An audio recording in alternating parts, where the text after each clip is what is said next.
Welcome to The Explainer. Today, we are jumping right into one of the deepest questions you can ask. Who are you? I mean, really.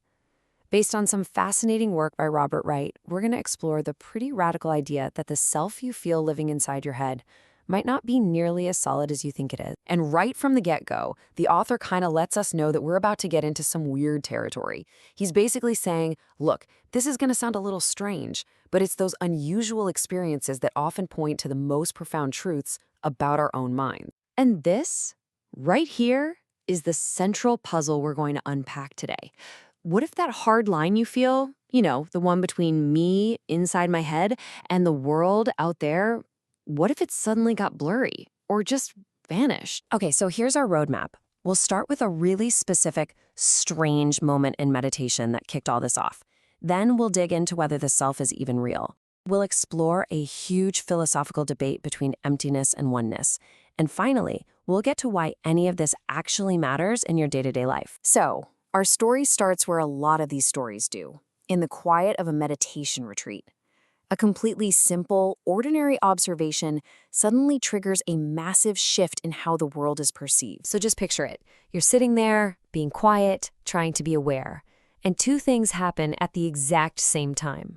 One is a physical sensation inside what you'd call your body, a little tingle in your foot.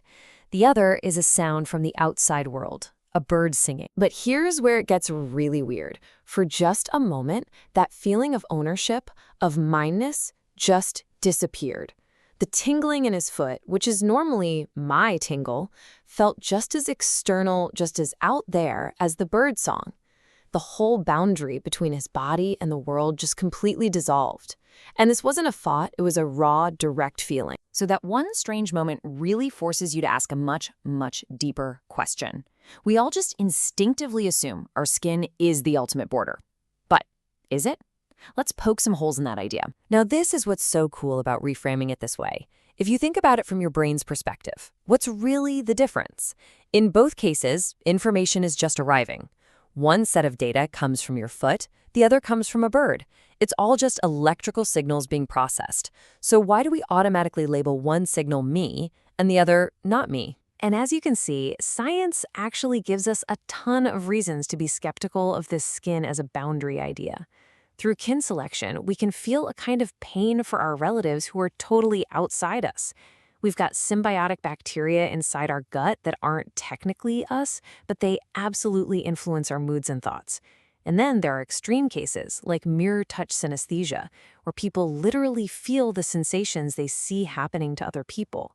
It all suggests our rigid idea of a self is more of an evolutionary shortcut than a deep truth. The brilliant psychologist William James really hit the nail on the head here, more than 100 years ago. Where do you draw the line between me and mine? Is your family part of you? Your reputation? Your favorite coffee mug?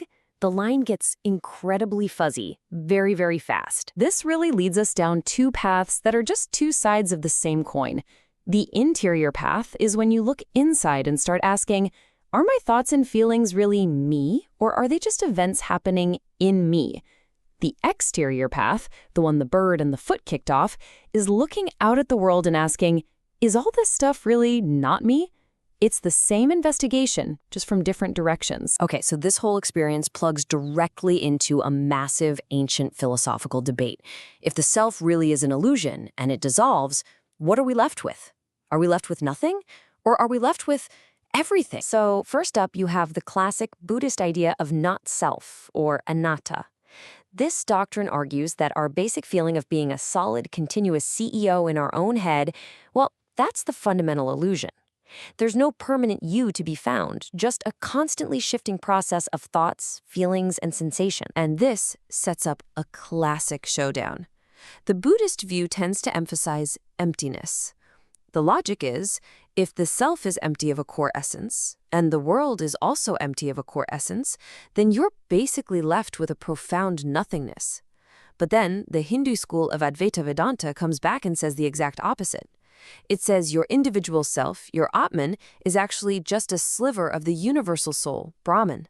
So everything isn't nothing. Everything is one. The modern meditator Gary Weber just captures this paradox so perfectly. It sounds like it can't possibly be true, But from that state of consciousness, it can feel like both are true at once. For you to become everything, the individual you has to get out of the way first. So, how in the world can we square this circle? Well, there's another Buddhist idea called interdependent co-arising that might be the key. It says that nothing exists by itself. A tree isn't just a tree. It's a process that absolutely depends on the sun, the soil, the water. And if you think about it, a world where everything is totally interdependent on everything else, isn't that getting awfully close to just being one single unified thing? So here's the bottom line. This is not just some philosophical head trip. This shift in perception has really profound, practical effects on how we live, how much we suffer, and how we treat one another. Let's make this super concrete with another story. The author's at that retreat, and a man near him starts snoring really loudly. And right away, he feels this flash of pure wrath, a strong sense of me, the annoyed one, versus him, the annoyer. But instead of getting swept away by it, he uses his meditation practice. He just observes the anger. He stops being angry and starts watching the feeling of anger. And as he puts it, the moment he does that, zap, the feeling just evaporates. That whole experience is a direct confrontation with what Buddhists call tanha. It's usually translated as craving, but it's really two-sided. It's the desperate pulling toward pleasant things, and it's also the desperate pushing away of unpleasant things, like the sound of snoring. And this constant push and pull is said to be the very root of our dissatisfaction. And this leads us to the ultimate ethical payoff. The neuroscientist Judson Brewer asks this incredibly powerful question. If you genuinely experience the boundary between yourself and another person is an illusion, harming them would feel just as insane as deciding to harm your own body. Why would you cut off your own hand?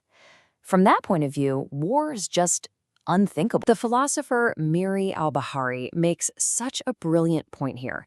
She argues that it's the very feeling of tanha, that wanting something or wanting to get away from something, that actually builds and reinforces the wall of the self.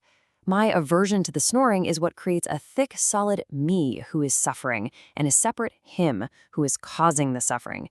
The feeling is the boundary. So, to bring this all together, questioning the self isn't just an abstract mental exercise. When we start to see that this boundary isn't nearly as solid as we think, the feelings of craving and aversion that cause us so much grief start to lose their grip. By just observing our anger instead of being owned by it, like in the snoring story, we not only cut down on our own suffering, but we can't help but become more compassionate people. And so we'll leave you with this to really think about. If it's true, if the boundary between you and the rest of the universe is way more permeable than you feel, if you are fundamentally interconnected with everything, what changes for you starting right now?